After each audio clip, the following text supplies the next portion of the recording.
আমরা অনেকেই যে ভয়টা পাচ্ছি যে নির্বাচনের দিনে বিশৃঙ্খলা হবে, আইন শৃঙ্খলা পরিস্থিতির ক্ষতি হবে, আমি বিশ্বাস করি যে বাংলাদেশের মানুষ তাদের অন্তরে গণতন্ত্র রয়েছে, তারা গণতন্ত্র বিশ্বাস করে এবং তারা গণতন্ত্র প্রক্রিয়া তারা যেটা তার বিগত 15 বছর যে গণতান্ত্রিক প্রক্রিয়া তারা নিজেদের ব্যবহার করতে পারেনি, সেই গণতান্ত্রিক প্রক্রিয়া একটি সুষ্ঠু নিরপেক্ষ ভোটদানের মাধ্যমে তারা সঠিকভাবে তারা তাদের অধিকার প্রয়োগ করবে, এই বিশ্বাস যখন তাদের মনে জন্ম হবে সেই মুহূর্তে আমি বিশ্বাস করি যে নির্বাচন একটি উৎসবমুখর একটা কর্মকাণ্ডে পরিণত হবে এবং আইন শৃঙ্খলা নিয়ে আমরা যে আশঙ্কা করছি সে আশঙ্কা থাকবে না। কিন্তু তার মূলে যে কথাটি রয়েছে সেই মূলের কথাটি হচ্ছে যে এই নির্বাচন কমিশনকে এই অন্তর্বর্তীকালীন সরকার যেটা নির্বাচনের সময় এমন একটি সরকারে পরিণত হওয়া প্রয়োজন যারা বলবে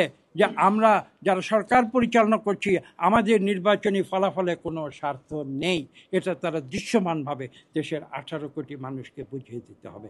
এই ছিল আমাদের বক্তব্য।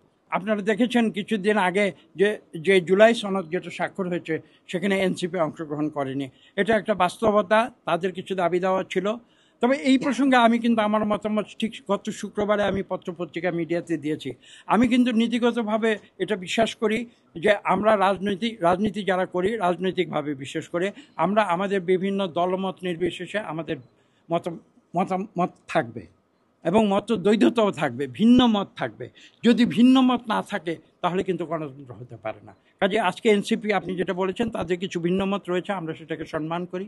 আমাদের কিছু ভিন্ন মত রয়েছে, আমরা আশা করি অন্যরাও সেটা সম্মান করবে।